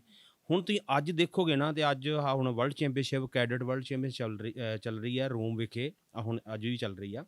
ਅਤੇ ਉਸ ਦੇ ਵਿੱਚ ਮੇਰਾ ਖਿਆਲ 10 ਲੜਕੀਆਂ ਗਈਆਂ ਆ ਆਪਣੇ ਦੇਸ਼ ਵੱਲੋਂ, ਅਤੇ ਮੇਰਾ ਖਿਆਲ 5 ਗੋਲਡ, 3 ਗੋਲਡ ਆ ਗਏ ਆ, 5 ਗੋਲਡ ਆ ਗਏ ਮੇਰਾ ਖਿਆਲ। ਅਤੇ ਮਤਲਬ ਉਹ ਲੜਕੀਆਂ ਨੇ ਸਾਰੀਆਂ ਨੇ ਵਾਲ ਕਟਾ ਦਿੱਤੇ ਆ। ਪਹਿਲਾਂ ਜਦੋਂ ਕਿ ਸਿਰ 'ਤੇ ਘੂੰਘਟ ਰੱਖਦੀਆਂ, ਹੁਣ ਵਾਲ ਕਟਾਏ ਆ, ਲੱਗਦਾ ਹੀ ਨਹੀਂ ਕਿ ਲੜਕੀ ਕਿ ਲੜਕਾ। ਔਰ ਉਹ ਪ੍ਰੈਕਟਿਸ ਵੀ ਲੜਕਿਆਂ ਨਾਲ ਕਰਦੀਆਂ ਵਾ, ਅਤੇ ਇੰਨੀ ਕੁ ਜ਼ਿਆਦਾ ਮਿਹਨਤ ਕਰਦੀਆਂ। ਦੇਖੋ, ਜਦੋਂ ਦੀਆਂ ਉਹ ਦੰਗਲ ਫਿਲਮ ਤਾਂ ਬਣੀ ਕਿਉਂਕਿ ਉਹਨਾਂ ਲੜਕੀਆਂ ਨੇ ਆਪਣੇ ਦੇਸ਼ ਲਈ ਕਾਮਨਵੈਲਥ 'ਚੋਂ ਮੈਡਲ ਲਏ। ਕਾਮਨਵੈਲਥ ਗੇਮ ਜਿਹੜੀ ਦਿੱਲੀ ਵਿਖੇ ਹੋਈ, ਉਹ 'ਚੋਂ ਮੈਡਲ ਲਏ। ਉਸ ਤੋਂ ਬਾਅਦ ਵੀ ਏਸ਼ੀਅਨ ਚੈਂਪੀਅਨਸ਼ਿਪ, ਏਸ਼ੀਅਨ ਗੇਮਸ 'ਚੋਂ ਮੈਡਲ ਲਏ। ਓਲੰਪਿਕ ਦੇ ਵਿੱਚੋਂ ਸਾਕਸ਼ੀ ਮਲਿਕ ਨੇ ਪਹਿਲਾ ਮੈਡਲ ਸੀ ਜਿਹੜਾ ਲੜਕੀਆਂ ਦੇ ਵਿੱਚ ਆਪਣੇ ਹਿੰਦੁਸਤਾਨ ਲਈ ਓਲੰਪਿਕ ਦੇ ਵਿੱਚੋਂ ਲਿਆਂਦਾ। ਜਦੋਂ ਇਹ ਚੀਜ਼ਾਂ ਦੇਖੀਆਂ ਬਾਕੀ ਹਰਿਆਣਾ ਨੇ ਵੀ ਯਾਰ ਪੈਸਾ ਇੰਨਾ ਮਿਲ ਰਿਹਾ, ਦੇਖੋ ਕਰੋੜਾਂ ਰੁਪਈਆ, ਜਦੋਂ ਲੜਕੀਆਂ ਨੂੰ ਕੋਈ ਮਤਲਬ 10 ਰੁਪਈਏ ਨਹੀਂ ਦਿੰਦਾ, ਕੋਈ ਨਿਕਲਦੀਆਂ ਨਹੀਂ ਬਾਹਰ, ਉਹ ਕਰੋੜਾਂ ਰੁਪਈਏ ਲੈ ਰਹੀਆਂ। ਓਲੰਪਿਕ ਦੇ ਵਿੱਚੋਂ ਮੈਡਲ ਜਿੱਤਣ ਨਾਲ, ਕਾਮਨਵੈਲਥ 'ਚੋਂ ਮੈਡਲ ਕਰੋੜਾਂ ਰੁਪਈਏ ਲੈ, ਗੱਡੀਆਂ ਮਿਲ ਰਹੀਆਂ ਉਹਨਾਂ ਨੂੰ, ਇੰਨਾ ਮਾਣ ਸਨਮਾਨ ਹੋ ਰਿਹਾ। ਅਤੇ ਉਹਨਾਂ ਨੇ ਹਰ ਘਰ ਦੇ ਵਿੱਚ, ਇੱਥੋਂ ਤੱਕ ਕਿ ਘਰਾਂ ਦੇ ਵਿੱਚ ਹੀ ਮੈਟ ਲਾ ਲਏ ਆ ਵੀ ਉਹ ਆਪਣੀਆਂ ਬੱਚੀਆਂ ਨੂੰ ਸ਼ੁਰੂ ਤੋਂ ਹੀ ਪ੍ਰੈਕਟਿਸ ਕਰਾਉਣ ਲੱਗ ਪਿਆ। ਅਤੇ ਉਹ ਇੰਨੀ ਕੁ ਜ਼ਿਆਦਾ ਹੋ ਗਈ। ਹੁਣ ਪੰਜਾਬ ਦੀ ਗੱਲ ਕਰੀਏ ਤਾਂ ਪੰਜਾਬ ਦੇ ਵਿੱਚ ਟੈਲੈਂਟ ਬਹੁਤ ਆ, ਬਹੁਤ ਲੜਕੀਆਂ। ਹੁਣ ਸਾਡੀ ਇੱਥੇ ਰੈਸਲਿੰਗ ਅਕੈਡਮੀ ਆਪਣੇ ਹਰਿਆਣਾ ਵਿਖੇ ਆ, ਜਗਜੀਤ ਰੈਸਲਿੰਗ ਅਕੈਡਮੀ ਆ, ਉਹਦੇ ਵਿੱਚ ਸਾਡੇ ਕੋਲ 30-40 ਲੜਕੀਆਂ ਵਾ, ਲਾਗੇ ਪਿੰਡਾਂ ਦੀਆਂ ਲੜਕੀਆਂ, ਲਾਗੇ ਮੁਹੱਲੇ ਦੀਆਂ। ਉਹਨਾਂ ਦੇ ਮਾਂ-ਬਾਪ ਲੈ ਕੇ ਆਉਂਦੇ ਆ, ਉਹਨਾਂ ਨੂੰ ਪ੍ਰੈਕਟਿਸ ਕਰਾਉਂਦੇ ਆ, ਉਹਨਾਂ ਨੂੰ ਟਾਈਮ ਦਿੰਦੇ ਆ, ਉਹਨਾਂ ਨੂੰ ਸਕੂਲ ਵੀ ਮਤਲਬ ਉੱਥੇ ਜਿਹੜਾ ਅਕੈਡਮੀ ਉਹਦੇ ਵਿੱਚ ਅਸੀਂ ਇਹ ਸਿਸਟਮ ਰੱਖਿਆ ਵੀ ਬੱਚੇ ਜਿੱਥੇ ਲਾਗੇ ਬੰਨੇ ਸਕੂਲ ਆ ਉੱਥੇ ਪੜ੍ਹਨ ਵੀ ਬੱਸਾਂ ਲਾਈਆਂ ਉੱਥੋਂ ਹਰ ਚੀਜ਼ ਸਹੂਲਤ ਦੇ ਰਹੇ ਆ, ਪ੍ਰਾਈਵੇਟ ਤੌਰ ਤੇ ਦੇ ਰਹੇ ਆ, ਪਰ ਸਰਕਾਰਾਂ ਅਜੇ ਵੀ ਕੁਝ ਨਹੀਂ ਪੁੱਛ ਰਹੀਆਂ। ਅਸੀਂ ਇਹੀ ਚਾਹੁੰਦੇ ਆ ਵੀ ਜੇ ਹੁਣ ਜੇ ਕੋਈ ਲੜਕੀਆਂ ਨੇ ਜੇ ਮੈਡਲ ਜਿੱਤਦੀਆਂ ਵਾ ਜਾਂ ਹੁਣ ਆਪਣੇ ਦੇਸ਼ ਲਈ ਕੋਈ ਮੈਡਲ ਜਿੱਤਦੀਆਂ, ਸਾਡੀ ਲੜਕੀ ਇੱਕ ਇੰਟਰਨੈਸ਼ਨਲ ਵਰਲਡ ਚੈਂਪੀਅਨਸ਼ਿਪ ਲੜ ਕੇ ਆਈ ਆ, ਤੇ ਉਹ ਉਹਨਾਂ ਲੜਕੀਆਂ ਨੂੰ ਜੇ ਨੌਕਰੀ ਮਿਲੇ, ਇੱਥੇ ਤੱਕ ਤਾਂ ਲੜਕਿਆਂ ਨੂੰ ਵੀ ਹੁਣ ਬਹੁਤ ਨੌਕਰੀਆਂ ਘੱਟ ਮਿਲ ਰਹੀਆਂ, ਕੋਈ ਗਵਰਨਮੈਂਟ ਨਹੀਂ ਪੁੱਛ ਨਹੀਂ। ਬਹੁਤ ਸਾਲ ਹੋ ਗਏ ਪੰਜਾਬ ਪੁਲਿਸ 'ਚ ਕੋਈ ਨੌਕਰੀ ਨਹੀਂ ਨਿਕਲੀ, ਹੋਰ ਕਿਸੇ ਮਹਿਕਮੇ 'ਚ ਸਰਕਾਰੀ ਕੋਈ ਨੌਕਰੀ ਨਹੀਂ ਮਿਲੀ। ਪਰ ਜੇ ਇਹੋ ਜਿਹੀਆਂ ਜੋਬਾਂ ਮਿਲਣ, ਪਰਿਵਾਰ ਵੀ ਦੇਖੋ, ਜੇ ਕੋਈ ਲੜਕੀ ਦੇਖੋ ਇੱਕ ਕੋਈ ਗੇਮ ਕਰਦੀ ਆ, ਉਹ ਦੇਖੋ ਘਰ ਦਾ ਮਾਂ-ਬਾਪ ਚਾਹੁੰਦੇ ਵੀ ਆਪਣਾ ਚੁੱਲ੍ਹਾ ਚੌਂਕਾ ਕਰੇ, ਬਾਕੀ ਪੜ੍ਹੇ ਲਿਖੇ, ਕੋਈ ਹੋਰ ਕੋਈ ਵੱਡੀ ਮਤਲਬ ਕੋਈ ਨੌਕਰੀ ਮਿਲੇ ਕੋਈ ਉੱਦਾਂ ਦੀ। ਪਰ ਜੇ ਉਹ ਰੈਸਲਿੰਗ ਦੇ ਵਿੱਚ ਹੀ ਆਪਣਾ ਟਾਈਮ ਜ਼ਿਆਦਾ ਦੇ ਰਹੀਆਂ ਵਾ, ਅਤੇ ਜੇ ਉਹਨਾਂ ਨੂੰ ਉਹ ਰੈਸਲਿੰਗ ਦੇ ਆਧਾਰ 'ਤੇ ਕੋਈ ਵਧੀਆ ਨੌਕਰੀ ਮਿਲੂਗੀ, ਅਤੇ ਹੋਰ ਪਰਿਵਾਰ ਵੀ ਉਹਨਾਂ ਨੂੰ ਮਾਂ-ਬਾਪ ਵੀ ਲਾਉਣਗੇ ਵੀ ਹਾਂ ਉਹਦੇ ਵੱਲ ਦੇਖ ਕੇ ਵੀ ਹਾਂ ਉਹ ਕੁੜੀ ਨੂੰ ਨੌਕਰੀ ਮਿਲ ਗਈ ਆ ਅਤੇ ਉਹ ਘਰ ਦਾ ਗੁਜ਼ਾਰਾ ਬੜਾ ਵਧੀਆ ਚੱਲ ਰਿਹਾ, ਅਤੇ ਅਸੀਂ ਵੀ ਆਪਣੇ ਬੱਚੇ ਨੂੰ ਪ੍ਰੈਕਟਿਸ ਕਰਾਈਏ ਅਤੇ ਉਹ ਤਗੜੀ ਹੋ ਕੇ ਉਹਨੂੰ ਕੋਈ ਜੋਬ ਮਿਲ ਜੂਗੀ। ਪਰ ਇੱਦਾਂ ਦਾ ਕੋਈ ਹੈ ਨਹੀਂ ਆ। ਪਰ ਟੈਲੈਂਟ ਬਹੁਤ ਜ਼ਿਆਦਾ ਆ ਸਾਡੇ, ਮਤਲਬ ਪੰਜਾਬ ਦੇ ਵਿੱਚ ਟੈਲੈਂਟ ਦੀ ਕਮੀ ਨਹੀਂ ਆ। ਹੁਣ ਸਾਡੇ ਕੋਲ ਘੱਟੋ ਘੱਟ 150 ਤੋਂ 200 ਬੱਚਾ ਉੱਥੇ ਆਉਂਦਾ ਆ, ਨਵੇਂ ਬੱਚੇ, ਛੋਟੇ ਆ ਪੁਰਾਣੇ ਆ, ਹਰ ਸਬ ਜੂਨੀਅਰ, ਜੂਨੀਅਰ ਔਰ ਸੀਨੀਅਰ, ਹੁਣ ਇੱਥੋਂ ਤੱਕ 10-10 ਸਾਲ ਦੇ ਬੱਚੇ ਵੀ ਕਈ ਉੱਥੇ ਆਉਂਦੇ ਆ। ਮਤਲਬ ਉਹ ਬਹੁਤ ਜ਼ਿਆਦਾ ਹੈ, ਪਰ ਉਹਨਾਂ ਨੂੰ ਸਿਰਫ ਇੱਕ ਧਿਆਨ ਦੇਣ ਦਾ ਧਿਆਨ, ਜਦੋਂ ਦੇਖੋ ਪ੍ਰੈਕਟਿਸ ਕਰਦਾ ਜਿਹੜਾ ਹੁਣ ਬੱਚਾ, ਜਿਹਨੇ 2 ਘੰਟੇ ਸਵੇਰੇ ਪ੍ਰੈਕਟਿਸ ਕਰਨੀ, 2 ਘੰਟੇ ਸ਼ਾਮ ਨੂੰ ਕਰਨੀ ਆ, ਅਤੇ ਉਹ ਹੋ ਸਕਦਾ ਵੀ ਉਹ ਪੜ੍ਹਾਈ ਦੇ ਵਿੱਚ, ਕਿਉਂਕਿ ਜਿਹਨੇ ਪ੍ਰੈਕਟਿਸ ਕਰਨੀ ਉਹਨੂੰ ਨੀਂਦ ਵੀ ਆਉਣੀ ਆ, ਉਹਨੂੰ ਟਾਈਮ ਪੜ੍ਹਾਈ ਦਾ, ਉਹਨੂੰ ਉਸ ਹਿਸਾਬ ਨਾਲ ਦੇਖਿਆ ਜਾਵੇ ਵੀ ਹਾਂ ਇਹ ਦੇਸ਼ ਲਈ ਕੁਛ ਕਰ ਸਕਦਾ ਹੈ, ਅਤੇ ਉਹਨੂੰ ਉਸ ਆਧਾਰ 'ਤੇ ਨੌਕਰੀ ਮਿਲੇ। ਹੁਣ ਦੇਖੋ ਮਾਂ-ਬਾਪ ਤਾਂ ਇਹੀ ਚਾਹੁੰਦੇ ਨੇ ਵੀ ਕੋਈ ਵਧੀਆ ਪੜ੍ਹੇ। ਅੱਜ ਕੱਲ੍ਹ ਤਾਂ ਇੱਦਾਂ ਦਾ ਸਿਸਟਮ ਬਣ ਗਿਆ ਵੀ 10ਵੀਂ 12ਵੀਂ ਕੀਤੀ, +2 ਕਰਕੇ, ਆਈਲੈਟਸ ਕਰਕੇ, ਅਤੇ ਬਾਹਰ ਦਾ ਰੁਝਾਨ ਬਣਿਆ। ਪਰ ਜਿਹੜੇ ਬੱਚੇ ਉਹ ਦੇਖੋ ਆਪਣੇ ਦੇਸ਼ ਲਈ ਕੁਛ ਕਰਨਾ ਚਾਹੁੰਦੇ ਆ, ਉਹਨਾਂ ਨੂੰ ਇੱਥੇ ਵੀ ਕੁਛ ਮਿਲਣਾ ਚਾਹੀਦਾ ਨਾ। ਪਰ ਮੈਨੂੰ ਲੱਗਦਾ ਜਿਹੜਾ ਬਾਹਰ ਦਾ ਕਲਚਰ ਆ ਉਹਦੇ ਨਾਲ ਬਹੁਤ ਸਾਰਾ ਟੈਲੈਂਟ ਸਾਡਾ ਹੁਣ ਜਿਹੜਾ ਬਾਹਰ ਜਾ ਰਿਹਾ। ਬਿਲਕੁਲ, ਉਹ ਦੇਖੋ ਹੁਣ ਕਰਨ ਵੀ ਕੀ ਇੱਥੇ ਜੀ, ਇੱਥੇ ਦੇਖੋ ਕੋਈ ਜੋਬ ਨਹੀਂ ਆ, ਕੋਈ ਹੈ ਹੀ ਨਹੀਂ ਸਿਸਟਮ ਇੱਦਾਂ ਦਾ, ਅਤੇ ਮਾਂ-ਬਾਪ ਤਾਂ ਇਹੀ ਸੋਚਦੇ ਨੇ ਵੀ ਕੱਲ੍ਹ ਨੂੰ ਜੇ ਬੱਚੇ ਨੂੰ ਪੜ੍ਹਾ ਵੀ ਲਿਆ, ਕੋਈ MA ਕਰ ਲਈ ਜਾਂ ਕੋਈ ਕੁਛ ਵੀ ਵਧੀਆ ਪੜ੍ਹਾਈ ਕਰ ਲਈ, ਅਤੇ ਉਹਦੇ ਵਿੱਚ ਉਹ ਡਿਗਰੀ ਲੈ ਲਈ, ਅਤੇ ਉਹਦੇ ਅੱਗੇ ਕੋਈ ਹੈ ਕੀ ਆ। ਜੇ ਸਾਨੂੰ ਕੁਛ ਇੱਥੇ ਫਿਊਚਰ ਮਿਲੂ, ਇੱਥੇ ਕੁਛ ਮਿਲੇਗਾ, ਅਤੇ ਅਸੀਂ ਬਾਹਰ ਕਿਉਂ ਭੇਜੀਏ ਬੱਚੇ ਨੂੰ? ਕੌਣ ਆਪਣੇ ਪ੍ਰਦੇਸ਼ਾਂ ਦੇ ਵਿੱਚ ਭੇਜ ਕੇ ਰਾਜੀ ਹੈ ਨਾ। ਦੇਖੋ ਅੱਜ ਕੱਲ੍ਹ ਦਾ ਮਾਹੌਲ ਇੱਦਾਂ ਦਾ ਬਣ ਗਿਆ ਜੀ, ਸਾਰੇ ਬੱਚੇ ਬਾਹਰ ਆ, ਇੱਥੇ ਬਜ਼ੁਰਗ ਰਹਿ ਜਾਣੇ ਆ, ਅਤੇ ਉਹ ਕਿਉਂ ਚਾਹੁੰਣਗੇ ਵੀ ਸਾਡਾ ਇੱਥੋਂ ਦਾ ਟੈਲੈਂਟ ਆ ਜਾਂ ਸਾਡਾ ਦਾ ਜੋ ਨੇਚਰ ਹੈ ਸਾਰੀ ਬਾਹਰ ਜਾਵੇ, ਕਿਉਂਕਿ ਉਹਨਾਂ ਨੂੰ ਉੱਥੇ ਸਾਰਾ ਸੈੱਟ। ਦੇਖੋ ਜਦੋਂ ਬੱਚਾ ਉੱਥੇ ਪਹੁੰਚ ਜਾਂਦਾ ਰਾ, ਉਹਨੂੰ ਬੇਫਿਕਰ ਹੋ ਜਾਂਦਾ, ਉਹਨੂੰ ਕੋਈ ਟੈਨਸ਼ਨ ਨਹੀਂ ਹੁੰਦੀ, ਉਹਨੂੰ ਕੰਮ ਪੜ੍ਹਦਿਆਂ ਉਹਨੂੰ ਨੌਕਰੀ ਮਿਲ ਜਾਣੀ ਆ, ਨੌਕਰੀ ਤੋਂ ਬਾਅਦ PR ਮਿਲ ਜਾਣੀ, PR ਤੋਂ ਬਾਅਦ ਜੋਬ ਵਧੀਆ ਮਿਲ ਜਾਣੀ ਆ, ਅਤੇ ਉੱਥੇ ਦਾ ਜਿਹੜਾ ਸਿਸਟਮ ਹੈ ਉਹ ਹੈ ਵਧੀਆ। ਜੇ ਇੱਥੇ ਇੱਦਾਂ ਦਾ ਸਿਸਟਮ ਬਣੇ ਅਤੇ ਇੱਥੇ ਵੀ ਸਾਰਾ ਕੁਛ ਆ, ਸਾਡੇ ਬੱਚੇ ਇੱਥੋਂ ਕਿਉਂ ਜਾਣਗੇ ਬਾਹਰ?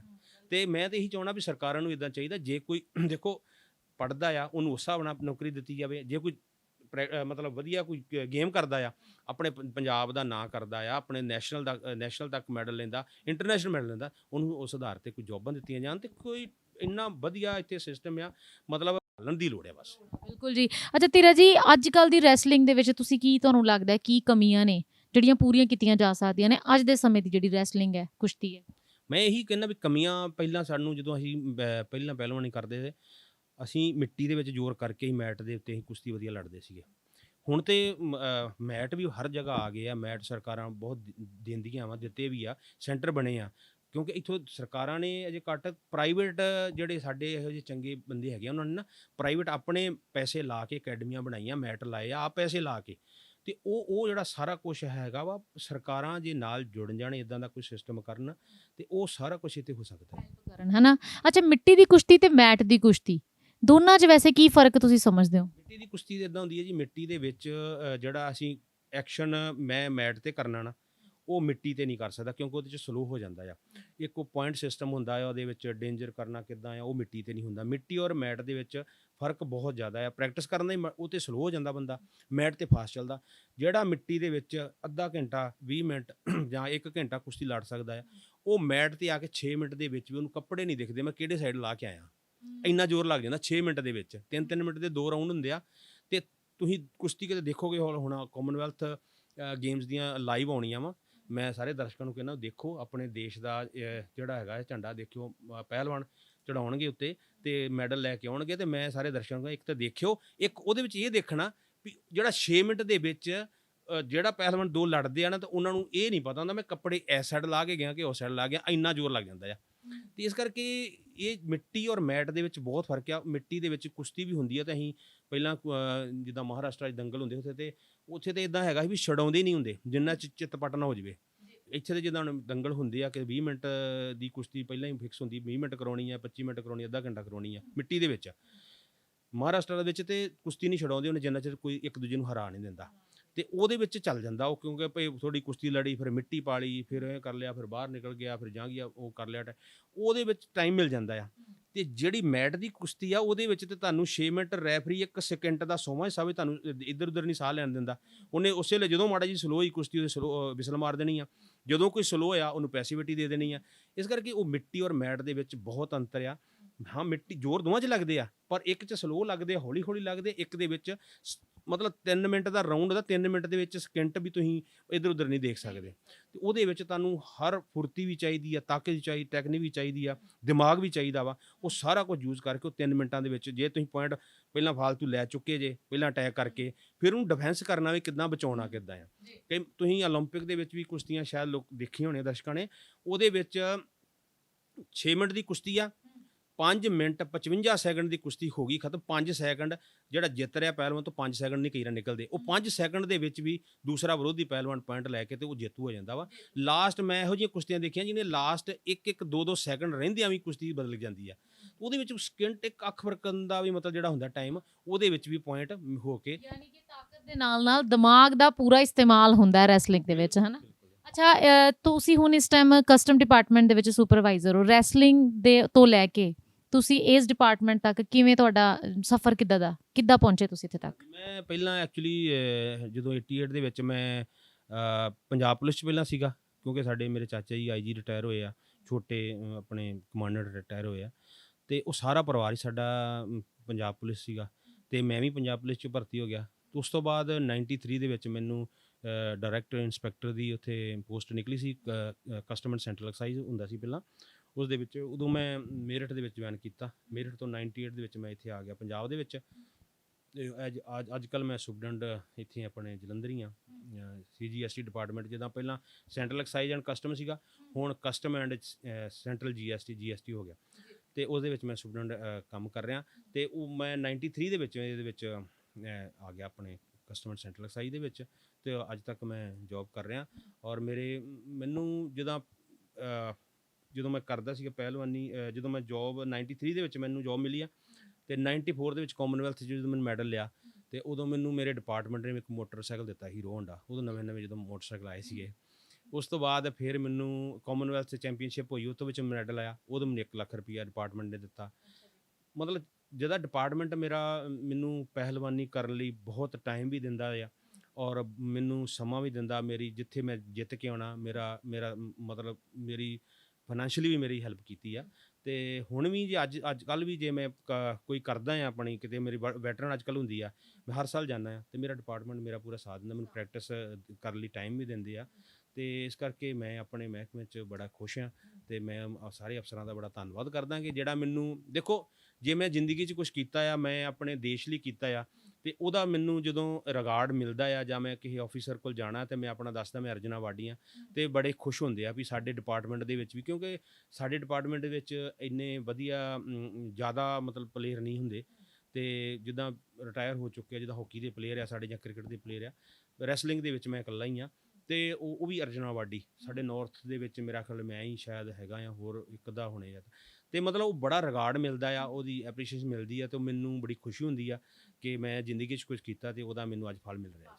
ਬਿਲਕੁਲ ਸਰ, ਅਖੀਰਲਾ ਸਵਾਲ ਮੈਂ ਤੁਹਾਨੂੰ ਪੁੱਛੂੰਗੀ, ਅੱਜ ਦੇ ਸਮੇਂ ਦੇ ਵਿੱਚ ਬੱਚੇ ਜਿਨ੍ਹਾਂ ਨੂੰ ਅਸੀਂ ਰੈਸਲਿੰਗ ਦੇ ਵਿੱਚ ਲੱਗਦਾ ਮਾਤਾ ਪਿਤਾ ਨੂੰ ਕਿ ਅਸੀਂ ਨੂੰ ਪਾਈਏ, ਇਹਦਾ ਇੰਟਰਸਟ ਹੈ ਨਾ, ਕਿੰਨੀ ਕੁ ਉਮਰ ਦੇ ਬੱਚੇ ਨੂੰ ਜਿਹੜਾ ਰੈਸਲਿੰਗ ਦੇ ਵਿੱਚ ਪਾ ਦੇਣਾ ਚਾਹੀਦਾ? ਅਗਰ ਬੱਚਾ ਚਾਹੁੰਦਾ ਹੈ, ਪਰ ਕਈ ਵਾਰੀ ਮਾਤਾ ਪਿਤਾ ਪਿੱਛੇ ਜਿਹੜਾ ਪੈਰ ਖਿੱਚਦੇ ਨੇ, ਮੈਂ ਕਾਰਨ ਪਹਿਲਾਂ ਵੀ ਤੁਹਾਨੂੰ ਦੱਸਿਆ ਕਿ ਡਰਦੇ ਨੇ, ਹੈ ਨਾ, ਤੇ ਉਹਨਾਂ ਦੇ ਲਈ ਵੀ ਤੁਹਾਡਾ ਕੀ ਸੁਨੇਹਾ, ਮਤਲਬ ਕਿਸ ਤਰੀਕੇ ਦੇ ਨਾਲ ਬੱਚਿਆਂ ਨੂੰ ਪਾਉਣਾ ਚਾਹੀਦਾ ਅੱਜ ਦੇ ਸਮੇਂ 'ਚ? ਦੇਖੋ ਡਰ ਤੇ ਇੱਦਾਂ ਆ, ਬੱਚਾ ਜਦੋਂ ਪੈਦਾ ਹੁੰਦਾ ਨਾ, ਤੇ ਉਦੋਂ ਹੀ ਮਤਲਬ ਹੱਥ ਪੈਰ ਮਾਰਨ ਲੱਗ ਪੈਂਦਾ ਵਾ।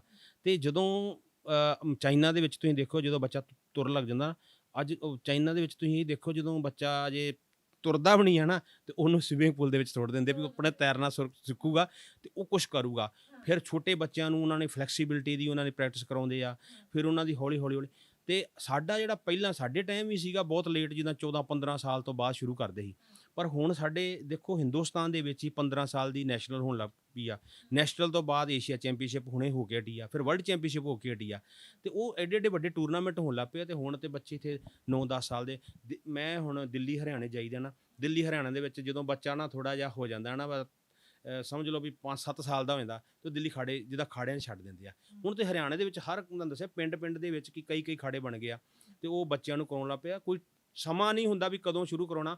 ਹਾਂ, ਬੱਚੇ ਨੂੰ ਇੱਕ ਤਰ੍ਹਾਂ ਜਦੋਂ ਪ੍ਰੋਪਰ ਥੋੜ੍ਹਾ ਬੜਾ ਬਾਹਰ ਕੱਢੋ, ਉਹਨੂੰ ਥੋੜ੍ਹਾ ਜਿਹਾ ਟਾਈਮ ਦਿਓ, ਥੋੜ੍ਹਾ ਜਿਹਾ ਜਿੱਦਾਂ ਹੁਣ ਕੰਪਿਊਟਰ ਤੋਂ ਉਠਾਓ, ਗਰਾਊਂਡਾਂ 'ਚ ਲੈ ਕੇ ਜਾਓ, ਤੇ ਜਦੋਂ ਥੋੜ੍ਹਾ ਬੜਾ ਤੁਹਾਨੂੰ ਜਿਹੜੀ ਗੇਮ ਚੋਇਸ ਕਰਨੀ ਹੈ ਬੱਚੇ ਨੇ 10 ਸਾਲ ਤੋਂ ਬਾਅਦ ਆਪਣੇ ਆਪ ਕਰਨੀ ਆ। ਹਾਂ ਵੀ ਮੈਂ ਕਿਹੜੀ ਗੇਮ ਉਹਦੀ, ਪਰ ਦੂਸਰੀ ਗੱਲ ਇਹ ਕਹਿੰਦਾ ਵੀ ਜਿਹੜੀ ਵੀ ਗੇਮ ਕਰਨੀ ਹੈ ਬੱਚੇ ਦੀ ਆਪ ਖੁਦ ਦੀ ਉਹਦੀ ਉਹ ਹੋਣੀ ਚਾਹੀਦੀ ਹੈ, ਇੱਛਾ ਹੋਣੀ ਚਾਹੀਦੀ ਮੈਂ ਕਿਹੜੀ ਗੇਮ ਕਰਨੀ ਹੈ।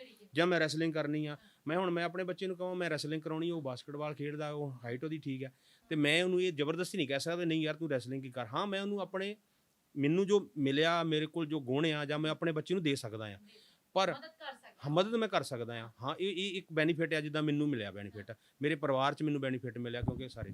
ਪਰ ਮੈਂ ਆਪਣੇ ਬੱਚੇ ਨੂੰ ਜ਼ਬਰਦਸਤੀ ਨਹੀਂ ਮੈਂ ਕਹਿ ਸਕਦਾ ਨਹੀਂ ਯਾਰ ਤੈਨੂੰ ਰੈਸਲਿੰਗ ਹੀ ਕਰਵਾਉਣੀ ਆ।